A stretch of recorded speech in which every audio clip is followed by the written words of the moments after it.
Hey, everybody. So, I wanted to discuss a freaking topic today about the Georgia Tech head coaching job. Okay?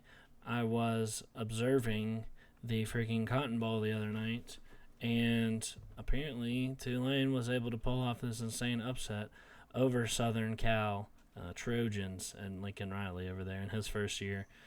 Pretty crazy win for Tulane and their program and what they are and how far they've come in a long time. I was watching. I'm a big fan of the Late Kick with Josh Pate, and I was watching his show, and he came out and he was talking about the Cotton Bowl, and he freaking just had to mention Georgia Tech, and it kind of rubbed me the wrong way. And I really like the show and everything. It does irritate me sometimes how Georgia Tech never gets a mention on there, like, whatsoever. Like, all right, I get it. We're really bad. We've been really bad these past couple of years. But, even this past year, when Brent Key took over, he had this amazing turnaround, and it didn't get a mention. It was a really nice story this past year, got overshadowed by a few things. I thought we'd at least get mentioned when we beat a freaking one-loss UNC team in week 11 and knocked their playoff hopes out. And, I thought we'd at least get a mention, but no, I couldn't even get a mention there. I'm not salty. I'm not salty at all. Okay? But freaking mentioned this, and he had to talk about how he says Georgia Tech had, Willie Fritz on the hook, and Willie Fritz was theirs to lose.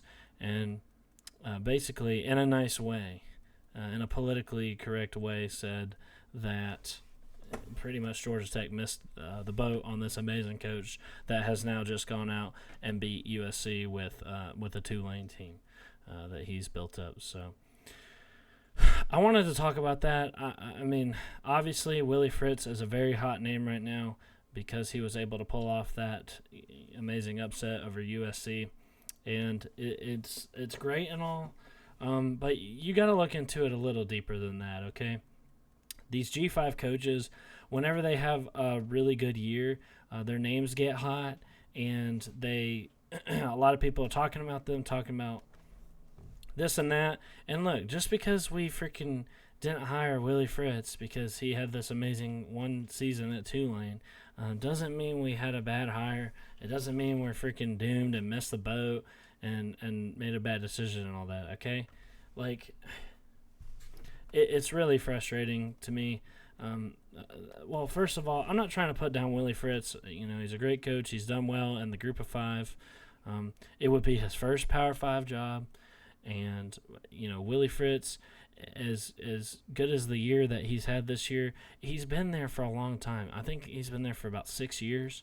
So it took him a long time to build that up, the roster and kind of turn that program around. And good for him for doing it and taking them to really the pinnacle of what Tulane could achieve as a football program.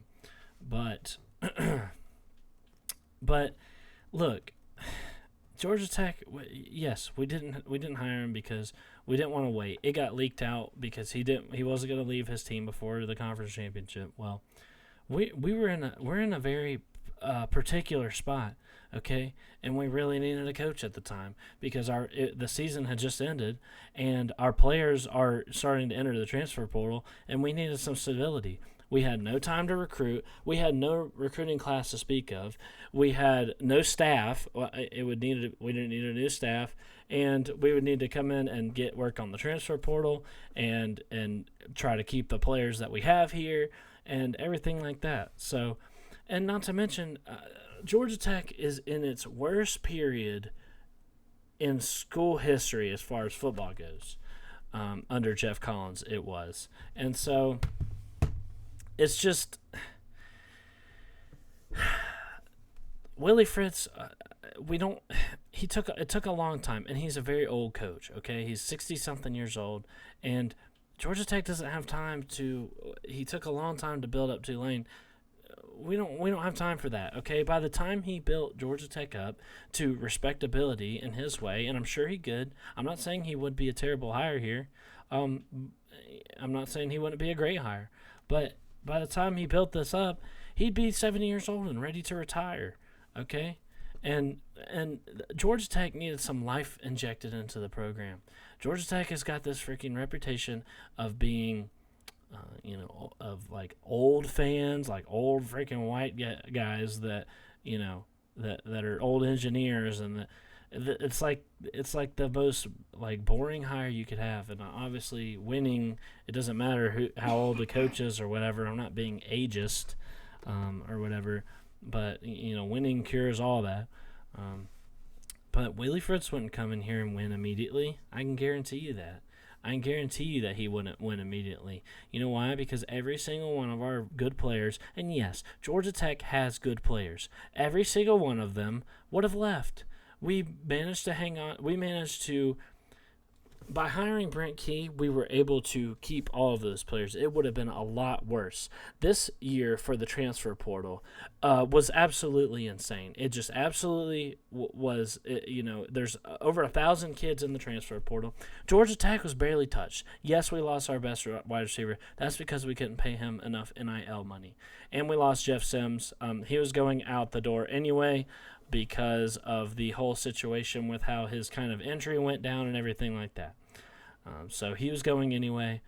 So we lose 2 players of note total, as opposed to last year where our entire team was gutted. Okay? And so we would have lost, Leo Blackburn. We would have lost, Zeke Biggers. We would have lost DJ Moore. All these players that we have kind of that we're counting on to be our team next year would be gone. So Willie Fritz, if he took over here, they would all leave. They don't know who Willie Fritz is. They don't want him to be their coach. And contrary to popular belief, we do have good players. So that would hurt us big time. So them leaving, it would be a complete rebuild from zero if Willie Fritz were to take over, and it would take a long time for him to build it up here. And that's what I believe. And look, all respect to Tulane, but coaching and winning games in the AAC is a lot different from Georgia Tech. Georgia Tech has one of the hardest schedules in the entire country, year in and year out. Okay, so it's not like getting Willie Fritz here means we're going to the freaking Sugar Bowl and beating Pac-12 freaking Pac-12 championship game contestants. Doesn't mean we'd be going there and beating them.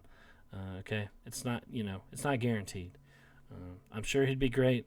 I think it would take too long, and I think he wouldn't be able to win immediately. You know who's going to be able to win immediately? Brent Key.